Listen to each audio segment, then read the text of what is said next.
Okay, and we're back. Let's get into hour number 3, go over to Tokyo, and talk to Ben Fulford. We're going to get a bird's eye look from Ben about the current state of affairs in Tokyo, where, as you know, they have found radioactivity in the Tokyo sewage sludge in the wastewater treatment plants, at least one location, that rivals that of wastewater treatment plants that have been also identified as being radioactive in the Fukushima prefecture, in the area of the plant, but actually outside of it. It's a big story. Meanwhile, another prefecture, the governor of that prefecture said that he will not test his tea, his bulk tea crop. There's nothing wrong with it. There's no reason to. And he had 10-year-old children go out and pick it, and then they got to eat some tempura made from it, like they had a choice.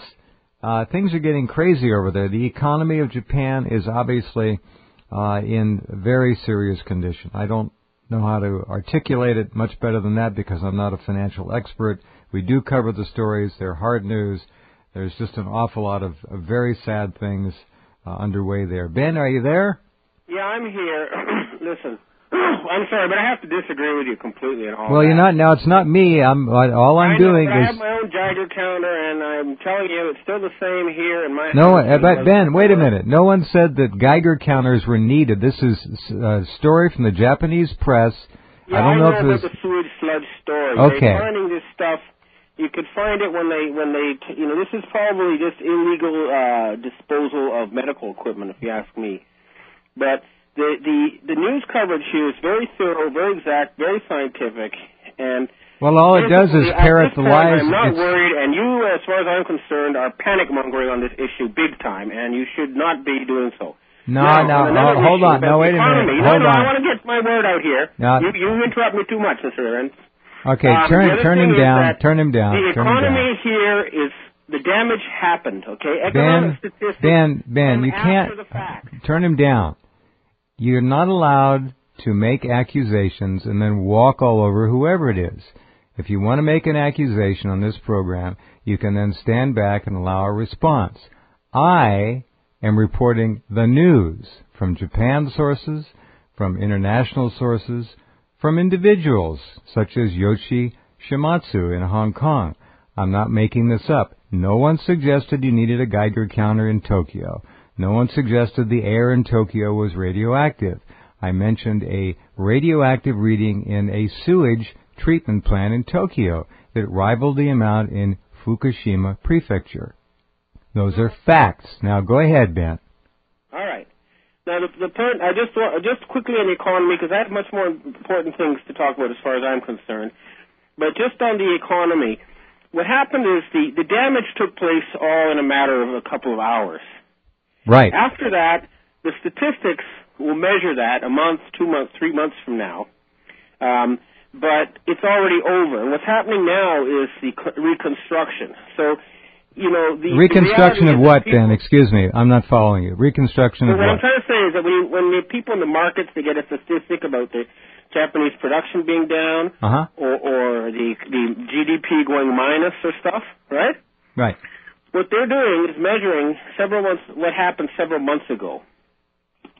And that what happened several months ago happened within an hour or two. Okay? Certainly less than 24 hours, understand, yes. Yeah, okay. So the point is that the damage took place in a very short period of time, and a lot was destroyed. Factories were destroyed, homes were destroyed, all that was destroyed. And that happened, and that happened all at once, and it was a very tragic thing. But from the economic point of view, when you look at statistics now and you think, oh, Japan's economy is in trouble, then you're missing the reality, which is the trouble ended in a 24-hour period, and what happens now is the reconstruction. What that means is they're going to have to build lots of houses. They're going to have to fill those houses with appliances. They're going to have to build new roads. They're going to have to rebuild factories. So, in other words, the future is not gloomy. It's just a nasty thing happened in the past. So people need to understand that Japan is not in trouble, and it's not in such a deep mess. Okay, I admire what you're saying, but... As far as I'm concerned... All right. Go ahead. Is the arrest of the head of the IMF on charges of molesting a maid. Now, well, they got him nailed with DNA, but the guy was obviously, he had a predilection for sexual escapades that was well known, and he may have been set up, we don't know that. But please, since you're in Tokyo and in Japan, I need you as a resource and an asset here to help us understand. Now, yeah, but I'm involved in stuff. Look, you need to understand something. I'm directly involved with the people who organized the Strauss-Kahn's arrest, okay? I'm not reading about it on the internet. I'm talking to people who arranged the arrest. And if you do not understand about me and the position I'm in, then you don't know what's going on. Well, how can I if you don't tell us? Well, I'm telling you. Well, right just now, lower your voice and calm down and be methodical about it. Strauss-Kahn is part of an ongoing battle over the future of the financial system, which you know about the SDR, special drawing rights, and about the dollar and the euro crisis. Okay? Sure. This is very, very historical, important stuff, and I really need to explain this week because it's coming to a head. What people need to understand is that most of the euros and dollars being printed in recent years are not backed by anything real. Right. Okay? And that means that if you look at the old cartoons, the Road Runner sort of, or the coyote in midair who's still running, he doesn't realize that there's nothing under him. Right. And what happened with Dominique Strauss-Kahn was that they've been trying to get what little money is left, and there's like a fight over the real stuff, the stuff that was actually earned by people making things, putting actual money in the bank, not by created out of thin air by derivatives or other forms of fraud. And my sources, who include people, involved in the Federal Reserve Board and European Central Bank at the highest levels, are telling me that Strauss-Kahn was trying to get his hands on the American Social Security money in order to pay off the euro, the bailout for Portugal and these other countries. Now, you notice they're talking about a new European to head the IMF, maybe a French lady or something. Right. But the fact of the matter is that if Europe is to be bailed out, they're going to need to borrow money from Asian countries, from Middle Eastern countries, from countries that actually have money they earn by exporting real things, such as oil and cars and toys. Right. And what happened is that the Asian and the other countries of the world have said to the Europeans and to the Americans, look, you guys have been leeching off of us for 30 years now. And when I say that, what I mean is they've run, with the exception of Germany and Northern Europe, they've run external trade deficits for about that long, especially the United States. In other words, they've been buying stuff they can't pay for 30 years. And now everyone has said, we're not going to lend you any more money. You people really need to understand this. So when you talk about a Greek crisis or a Portuguese crisis, it's not a crisis of, some weird financial thing. The fact of the matter is these people have been spending more than they earned, and now they're asking their northern cousins to bail them out. Right. And the northern cousins don't have enough money to bail them out. That's true. And the Asians aren't going to bail them out. Let's or hope if they not. are, they're going to do it directly. They're not going to do it via a European-controlled institution like the International Monetary Fund. Is there any link, Ben? Is there any tie-in with Sarkozy and running for the alleged office of President of France? Well, sure. I mean, Sarkozy had a good interest in having this rival, eliminated. Now, you understand, a lot of these people, molest women all the time, and usually it's covered up. Right. So what, the point of view here in Asia is, okay, it's business as usual, but for some reason this time they decided to arrest them over it. There must be a power struggle. Well, I said that, and I'm sure you did immediately. Why are they letting him swing in the wind? They could have gotten this taken care of. They shouldn't have arrested him on the plane. The plane takes off. It's, no big deal. Because You're right. There's a high-level battle taking place over the control of the financial system, and he was a victim. And there's going to be a lot more victims coming up. And this is the thing, you see, what's happened is that there's been very, very large-scale, high-level fraud involving very, very famous people, and we're talking hundreds or thousands of people. And this has been going on for quite a long time, but events are coming to a head. They're going to be setting up an entire new international agency, okay? And I'm involved with this directly. That's what I'm talking about this week. It's going to be an international economic planning agency. And what this new agency is going to do, first of all, it's going to be controlled by the people who actually put up the money, which is not the case with the IMF right now. Asians and the Middle Easterners and wherever put up the money, and people like, little tiny European countries like Belgium get to decide how to spend it. Do we have a name for this new organization? Well, I guess, unless we can come up with something better. Right now, the working title is International Economic Planning Agency, IEPA. Okay. All right. Hold on just a second, Ben. We've got to pause. Take a break. Come right back with Ben Fulford in Tokyo, getting another look at the IMF issue and the behind-the-scenes war over what they call big money. Back in a minute.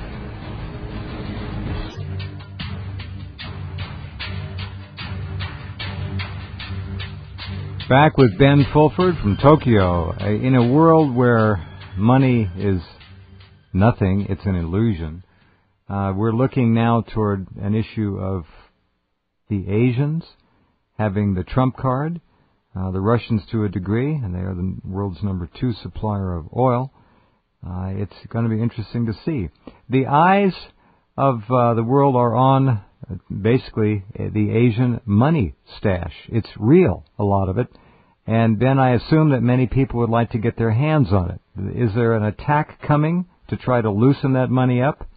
Well, the attack, again, I know you don't necessarily follow this, but the attack to try to loosen it up was the tsunami.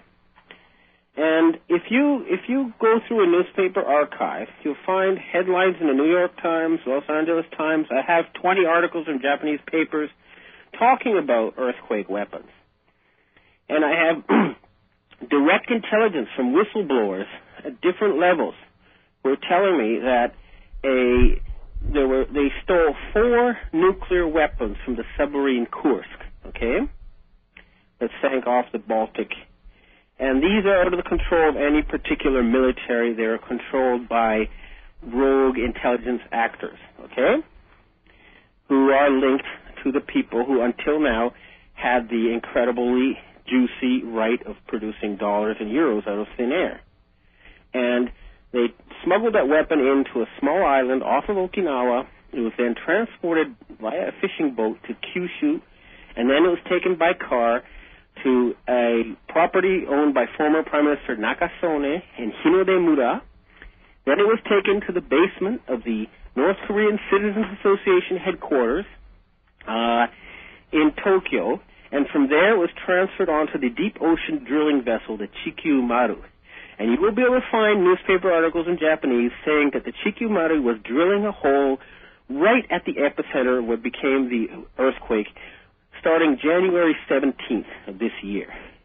They drilled down 10 kilometers into the seabed, and they put the atomic weapon there, okay? This was an attempt to pry the Asian money out through terror, okay? And we have enough proof. The people in the military, the people in the intelligence agencies know this, okay? And so, yes, they've been threatening war, they've been threatening nastiness, and right now I'm hearing these same rogue actors are planning a nuclear terrorist attack in Europe. Okay?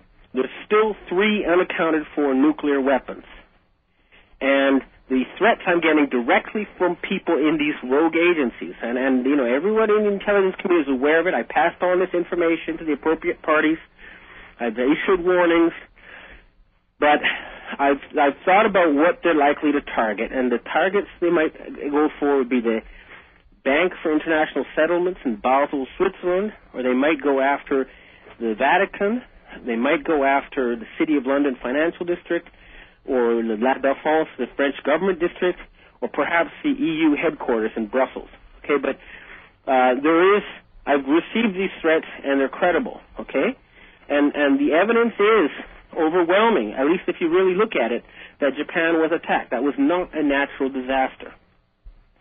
But having said all that, okay, the fact of the matter is that both the European central banks and the Federal Reserve Board don't have money right now.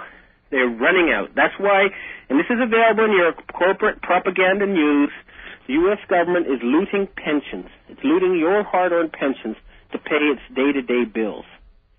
This is a fact. The Europeans, the only people in Europe who save money are the Northern Europeans, the Germans and stuff, and so the Southern Europeans, everyone else is just begging them for money. And they're saying, hey, you retire at 63, we retire at 67, why should we bail you out? Unless, well, why do we work so that you can sit in the sun? And this is the essence of the crisis. People really understand that economics and finance is not difficult. If you think about it, it's just anything to do with the real world. And if it gets out of touch with the real world, it doesn't exist. And that's why I want to get back to this economic planning agency that will start, and it's going to supersede the World Bank and the IMF. It'll become a more important institution, and it'll be based in Asia. And I want to send you the link to a map showing how much chlorophyll there is on the planet Earth, okay? That's plants. And you'll see that most of the planet Earth, including the oceans, is desert. That means we could increase biomass on this planet by at least 100% with proper economic planning. That means you could increase farmland by 4 times simply by turning the deserts green. If you go to all the dead areas of the oceans where there's no plankton because there are no nutrients on the surface, you could increase the amount of fish. You could put nutrients, pump them from the bottom of the ocean to the surface. You could increase nutrients. You could have 10 times more fish. In other words, sensible planning, using humanity's savings in a sensible manner, would allow us to vastly increase the life on this planet, making it all that much more rich and comfortable for everybody. And we could also start doing things like building artificial planets. What's happened until now is that the savings that were going to be used, that could be used for this purpose, were hijacked by a bunch of religious fanatics who you call Zionists, who are planning an artificial end times, who are planning to start World War III. They're diverting it all into giant military adventures that serve no purpose but conquest and slavery. Okay, this is the situation we're dealing with. Okay, well, And this, I know it sounds crazy, but it's real. And it's very provable. You know it. It's all there on your pages. Over the years, you can see it. So their plans are very clear. Their plans to start wars and kill people and profit from it are legendary, and we know that to be a fact. So hang on. We got to take a break. Just a second. Yeah. Be right back in just a few minutes on this Wednesday. Amazing. Wednesday night, the last Wednesday of May already. Okay, hang on. Be back in a minute.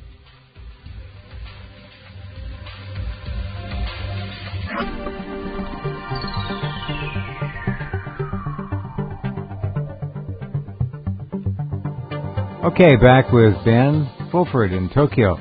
The story yesterday that they have to move another 70,000 people away from that wrecked plant. In addition to all the others that they've had to move so far, they're living in shelters. Oh my God, what are they going to do with these poor people? Well, they're going to have to find new homes for them.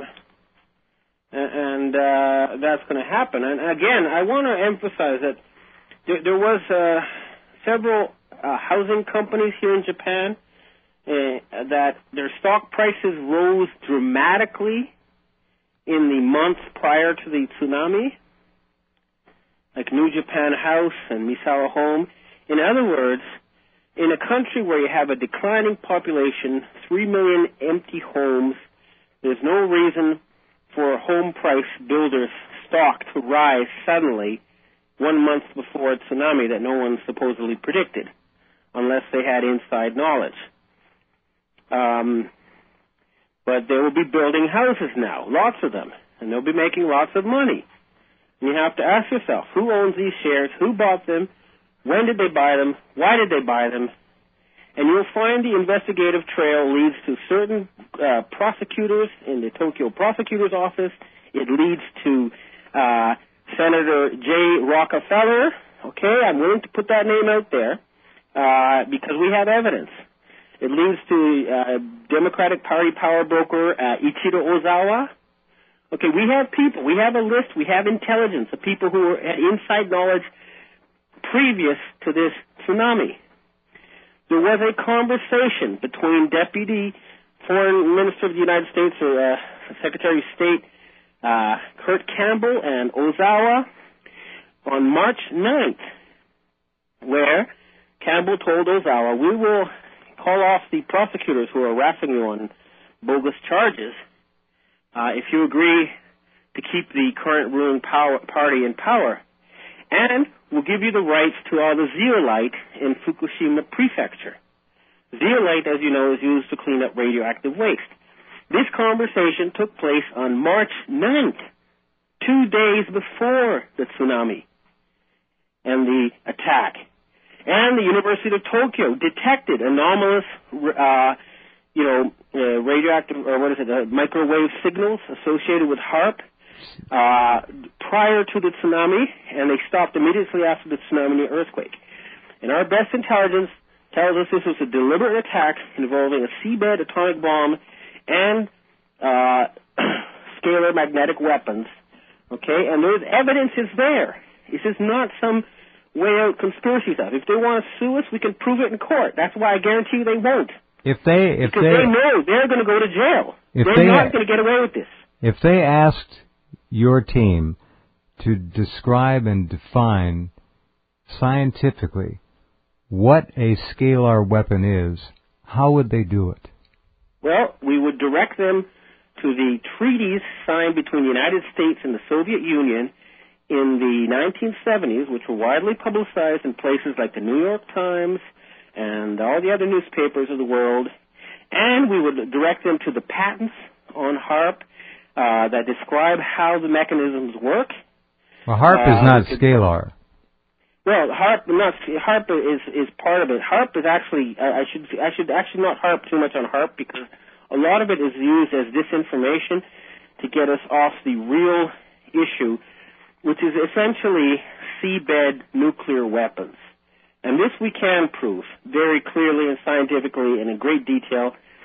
We even have whistleblowers who were involved in the smuggling of the atomic bomb into Japan. They weren't involved in the actual placing it on the seabed or setting it off, but they were drug smugglers who brought that in with their stuff, okay? And they told us about this. We have their names. They're willing to testify. They're in hiding right now. Where will we can get them to court. Where will they testify, Ben, if they can? Well, that's the problem, isn't it? When you have the international criminal court controlled by these people, you're dealing with guys who have been above the law for so long, they thought they could get away with anything forever. And we know who we're talking about. We're talking about Henry Kissinger. We're talking about George Bush Sr. We're talking about David Rockefeller. We're talking about Jay Rockefeller. All of these guys. We know who they are, and they thought that they could get away with this sort of stuff forever. Mass murder, invading countries, massacring civilians, starting wars, and, all this international criminal activity at the highest level. They thought they could get away with it forever. Well, they're not. There's enough of us now, we're disgusted enough, we're angry enough, that we're saying, you guys are not going to be able to continue doing this. We're not going to let you run the planet anymore because you're a criminal, you're incompetent, you're pathologically sick, mentally, they're mass murderers. They're sadists, and they're not good at managing the planet. Their answer, they say, we're destroying the environment. That means we have to kill 4 billion people. Well, no. You have to have a proper economic system in place where all the resources aren't being spent on eternal mass slaughter through giant armies. All it takes is $200 billion to end poverty and $400 billion to stop the environmental destruction. And then that's equivalent to 1 year's U.S. military spending. When will we see, in your estimation, the freeing up of alternative technologies, both energy and health? When will this happen? It's slowly happening. I mean, health is it's gonna have to wait until the mass arrest of pharmaceutical company mass murderers and purging of the American Medical Association and the WHO. We have to get the criminals out of the system. That's gonna take a while, but I'll have to wait until the political change takes place. But the alternative energy is actually started, and this is where we can get back to the subject you wish to talk about, which is Japan. And that is that the nuclear disaster has a silver lining to this cloud, which is that there's a serious debate now, you can see it on the national television broadcasts and newspapers, about the entire business model of centralized energy controlled by monopolies or near monopolies. And there's serious talk of a very clever entrepreneur, Masayoshi Son, who bought Yahoo and was always in the business press. He's thinking of taking over Tokyo Electric Power. If he takes over TEPCO, is there a substantial move there to shut down 55 nuclear power plants? Well, yeah, it would mean replacing them with solar energy and all that other stuff over time. I mean, is there a substantial move in the Parliament? Yeah, no, this is discussed. He's openly proposed, giant solar farms, for example, in tsunami-stricken region to replace the nuclear power plants. The other thing is, that the business model that actually would work right now is, how they give you like a mobile phone for like $1 or something? Sure. It's not really $1. What happens is you pay for it over in installments. That's right. You could do the same. You could give everybody a free solar panel, right? And you could say, all right, now from now on you pay us your electricity bill instead of the electricity company. But after 5 years, guess what? You don't have to pay your bill anymore and your electricity's free. Well, there's so many wonderful alternatives just sitting on the shelf. You're well, what happened with this disaster is that hold that thought, Ben, will you? We have to pause just a second. We'll be right back with more in just a minute. Drugs that only... Okay, in Tokyo, Ben Fulford, the head of TEPCO stepped down last week, I guess. No big surprise there. So, how is the government holding up under increasing public outrage about its policies of not telling the truth, the full truth, about the extent of the disaster at Fukushima? Well, the thing is that the public here is kind of docile and obedient to the corporate or to the government media or the government-controlled media. So you just don't see a lot of panic here. Okay, people are. It's like during World War II, they read in the newspapers about a great victory at Midway. So I can honestly say there's not a lot of anger here among the people. So you're saying that the media is covering this up to the extent that the people really don't have a good grip on the dynamics involved? Well, the media is putting it out in a rather calm manner based on facts, and they do report a lot about it, but they put a positive spin on it, and there's a general, people have to go on with their lives, and they're not in a state of fear or panic, which is what I believe was the desired result of this attack. I think what I was suggesting is that they're beginning to show anger. I don't know how widespread it is, but the government has raised the annual millisievert allowable limits for children to 20 a year, which is way over the limit, and the people are not happy about that. So I'm wondering how much anger there is. The people, again, the government support rate is low, but it's always been low, and yet nothing seems to change here. But I talk to people, and what they do is they take personal action. For example, when the government said that it was safe to drink the water except for babies, well, everybody in the whole city of Tokyo stopped drinking tap water. And in the same way, they're going to accept their own safety limits. But the debate is very rational and calm here, and what you find is that, and this is a fact, that the people involved in